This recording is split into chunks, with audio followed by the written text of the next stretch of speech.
मुंबईचा महापौर कोण होणार यापेक्षा तो कोणाचा होणार या प्रश्नाच्या उत्तराच्या शोधात सध्या सबंध महाराष्ट्र आहे। शिवसेना आणि भाजप यांच्या युतीला 118 एवढी मेजॉरिटी मिळून सुद्धा अजूनही मुंबईत भाजपचाच महापौर बसणार का यावरती कोणीही शिक्कामोर्तब केलेलं नाहीये।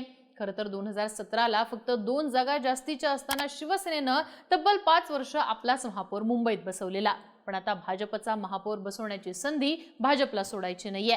पण या महापौर पदाच्या निवडणुकीत दररोज वेगवेगळे ट्विस्ट पाहायला मिळतात। आता असाच एक दावा समोर आलाय, तो म्हणजे महापौर पदाच्या निवडीसाठी 114चा आकडा जो आहे त्याची गरज नाहीये, कारण खरा खेळ रंगणार आहे तो महानगरपालिकेच्या पहिल्या सभेमध्ये। महापौर पदाच्या उमेदवारांना नेमकं किती मतदान होतं, कोण उपस्थित राहतं, कोण अनुपस्थित राहतं यावरती सगळा खेळ रंगलेला पाहायला मिळणार आहे। पण महापौर निवडीची नेमकी प्रक्रिया काय आणि खरंच महापौर निवडीच्या दिवशीच सगळा गेम पलटू शकतो का? उद्धव ठाकरे की भाजप, कोणाचा महापौर मग निवडून येऊ शकतो, समजून घेऊयात आजच्या व्हिडिओतनं। नमस्कार, मी आरती आणि तुम्ही बघताय बोलबिडू। सगळ्यात पहिल्यांदा मुंबईच्या महापौर पदाच्या निवडीची प्रक्रिया कशी असते ती समजून घेऊयात। तर आता महानगरपालिकांच्या निवडणुका या पार पडलेल्या आहेत, निकालही लागलेले आहेत, त्यामुळे प्रत्येक पक्षाला त्यांच्या नगरसेवकांचा आकडा सुद्धा मिळालेला आहे। आता 22 तारखेला म्हणजे उद्याच महापौर पदाचे आरक्षण सोडत निघणार आहे। त्यानंतर महापौर पदाचं हे आरक्षण कोणत्या समाजाला सुटलंय हे सुद्धा स्पष्ट होणार आहे। त्यानंतर आता मुंबई महानगरपालिकेत जेव्हा आरक्षण सोडत निघेल त्या संदर्भातली नोटीस सुद्धा जारी केली जाईल। यानंतर आपला महापौर व्हावा असं ज्या पक्षाला वाटत असेल त्या पक्षाकडनं महापौर पदासाठी उमेदवारांकडनं अर्ज हे भरले जातील। यानंतर अर्ज माघारी घेण्यासाठी सुद्धा काही कालावधी दिला जाईल आणि सरतेशेवटी ज्या दिवशी महानगरपालिकेची पहिली सभा होईल त्याच दिवशी महापौर पदाची निवडणूक पार पडेल आणि महापौर हा निवडला जाईल। या सगळ्यात आणखी एक महत्त्वाची गोष्ट म्हणजे मुंबईचा महापौर हा 2.5 वर्षांसाठी की 5 वर्षांसाठी निवडायचा याचा सुद्धा निर्णय आरक्षण सोडतीच्या वेळी होण्याची शक्यता आहे आणि ही निवडणूक आवाजी मतदानानं पार पडत असते। दुसरी महत्त्वाची गोष्ट म्हणजे या सगळ्या प्रक्रियेला 15 दिवसांचा कालावधी लागू शकतो, त्यामुळे साधारण जरी 31 जानेवारीपर्यंत मुंबईचा महापौर निवडला जाईल असं म्हटलं असलं तरी या सगळ्या गोष्टींना 5 फेब्रुवारी उजडण्याची शक्यता ही काही प्रशासकीय अधिकाऱ्यांनी वर्तवलेली आहे। आता हे झालं महापौर पदाच्या निवडणुकीचं, पण या सगळ्यात आरटीआय कार्यकर्ते अनिल गलगले यांनी असा दावा केलाय की महानगरपालिकेत सत्ता स्थापन करण्यासाठी आणि कारभार चालवण्यासाठी 114 हा आकडा महत्त्वाचा असू शकतो, पण केवळ महापौर निवडीसाठी 114 हा जादुई आकडा बंधनकारक नाहीये। कायदा आणि महानगरपालिका अधिनियम वेगळं चित्र दाखवतो असं गलगली यांनी सविस्तर स्पष्ट केलंय। जेव्हापासून खरं तर मुंबईची निवडणूक झाली आहे तेव्हापासून मुंबई महानगरपालिकेत एकूण 227 नगरसेवक असल्यानं 114 आकडा असल्याशिवाय महापौर होऊ शकत नाही या चर्चेनं जोर पकडलाय। पण अनिल गलगली यांच्या म्हणण्यानुसार हा समज अर्धवट माहितीवर आधारित आहे। मुंबई महानगरपालिका अधिनियमानुसार महापौर पदाची निवड ही महानगरपालिकेच्या पहिल्या सर्वसाधारण सभेत होते। या सभेसाठी कोरम पूर्ण असणं आवश्यक असतं। त्यानंतर उपस्थित आणि मतदान करणाऱ्या नगरसेवकांपैकी ज्याला जास्त मतं मिळतात तो उमेदवार महापौर म्हणून निवडला जातो।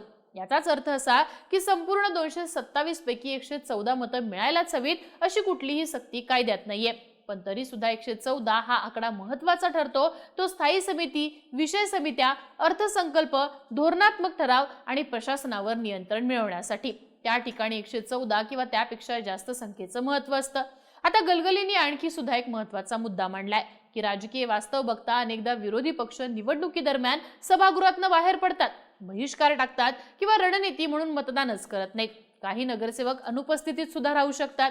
अशा परिस्थितीत सभागृहात उपस्थित असलेल्या सदस्यांच्या साध्या बहुमतावर महापौर निवडला जातो। त्यामुळे 90, 85 किंवा कधी त्याहून कमी मतांच्या आधारे सुद्धा महापौर निवड होऊ शकते।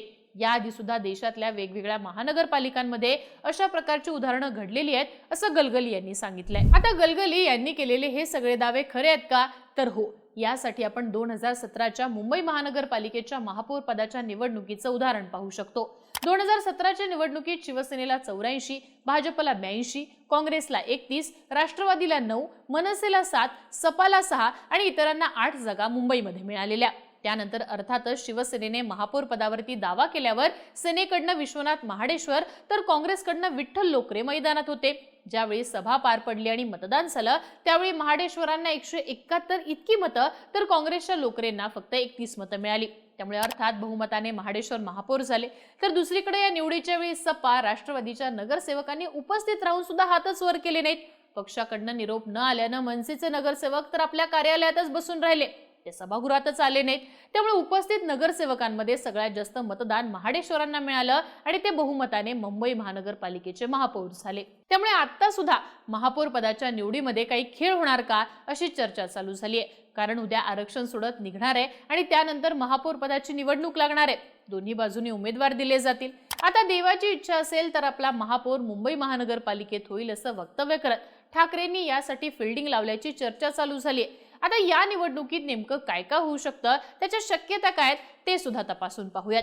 तर याची पहिली शक्यता विचारात घेऊयात, ती म्हणजे या संपूर्ण महापौर पदाच्या निवडणुकीत जर भाजपने आपला उमेदवार उतरवला, शिंदे नाराज झाले आणि त्यांनी आपल्या नगरसेवकांना उपस्थित राहण्यासाठी मनाई केली, 29 जण अनुपस्थित राहिले, तर महानगरपालिकेत काय होईल?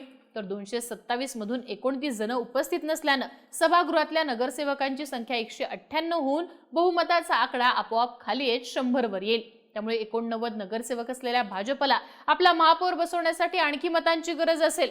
त्यासाठी त्यांना मग उद्धव ठाकरेंचे नगरसेवक फोडावे लागतील, कारण मलिकांच्या नेतृत्वातली राष्ट्रवादी काँग्रेस किंवा MIM समाजवादीकडे ते जाऊ शकत नाहीत। अशा वेळी आपला महापौर बसवण्यासाठी भाजपला ठाकरेंकडचे नगरसेवक फोडून त्यांनी आपल्या बाजूने मतदान करावं अशी सोय करावी लागेल। तर दुसरीकडे उद्धव ठाकरे प्लस मनसे प्लस शरद पवारांची राष्ट्रवादी असे 72 आणि काँग्रेसचे 24 अशा 96 नगरसेवकांचा पाठिंबा उबाठाने मिळवला आणि त्यातही अजितदादांचे 3 समाजवादीचे 2 अशी 2 मतं जरी उबाठाला मिळाली तर तिथं उद्धव ठाकरेंचा महापौर बसू शकतो। थोडक्यात या जरदरच्या खेळात शिंदेचे नगरसेवक अनुपस्थितीत राहिले तर भाजपचा खेळ होऊ शकतो। आता येते यातली दुसरी शक्यता, ठाकरेंचे नगरसेवक अनुपस्थितीत राहिले तर काय होईल? अर्थात उद्धव ठाकरेंनी मुंबईमध्ये दुसऱ्या क्रमांकाचे 65 नगरसेवक निवडून आणलेले आहेत। त्यामुळे महायुतीनं महापौर पदाचा उमेदवार दिला तर ठाकरेंचाही उमेदवार मैदानात असेल। पण समजा ठाकरेंचे 65 नगरसेवक मतदानाच्या वेळी अनुपस्थितीत राहिले तर काय होईल? तर एकूण संख्या 162 होईल।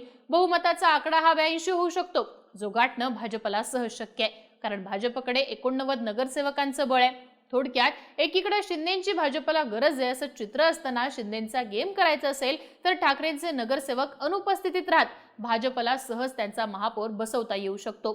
त्यामुळे शिंदेची गरजच भाजपला उरणार नाही आणि समोर जर कोणता उमेदवार मैदानात नसेल तर भाजपचा महापौर पदाचा उमेदवार हा बिनविरोध म्हणून सुद्धा निवडून येऊ शकतो। आता येते तिसरी शक्यता, काँग्रेसचे 24 नगरसेवक मतदानाच्या वेळी गैरहजर राहिले तर काय होईल? तर एकूण उपस्थित नगरसेवकांची संख्या होईल 203 आणि बहुमताचा आकडा होईल 103। अशा वेळी शिंदे आणि भाजप एकत्रित येत महापौर आपला निवडून आणू शकतात। पण मग ठाकरेंकडे मात्र स्वतःचे 65, शरद पवारांचे 1, मनसेचे 6 अशा 72 नगरसेवकांचा पाठिंबा असेल। जरी MIM, अजितदादांची राष्ट्रवादी आणि समाजवादी पक्ष सोबत आले तरी उद्धव ठाकरे काँग्रेस शिवाय बहुमताचा आकडा गाठू शकणार नाहीत। थोडक्यात काँग्रेस नगरसेवकांच्या अनुपस्थितीत राहण्याचा फायदा हा महायुतीला आणि पर्यायाने भाजपला झाल्याचा आपल्याला दिसू शकतो। आता येते ती शेवटची शक्यता, ती म्हणजे काँग्रेस, MIM, सपा, अजित पवारांची राष्ट्रवादी यांचे नगरसेवक अनुपस्थितीत राहिले तर सभागृहात काय होईल? तर काँग्रेसचे 24, MIMचे 8, सपाचे 2, अजितदादांच्या राष्ट्रवादीचे 3 असे एकूण 37 नगरसेवक महापौर निवडीच्या सभेला गैरहजर असतील तर अशा वेळी एकूण संख्याबळ 190 होईल आणि बहुमताचा आकडा होईल 96। आणि मग अशा वेळी भाजप प्लस शिंदे सेना 118 असणार आहेत आणि ते सहज आपला महापौर बहुमताने निवडून आणू शकतात। दुसरीकडे उद्धव ठाकरेंच्या महापौर पदाच्या उमेदवाराला मात्र मग उबाटाचे 65, मनसे 6 आणि शरद पवारांचे 1 अशी 72 मतं मिळतील।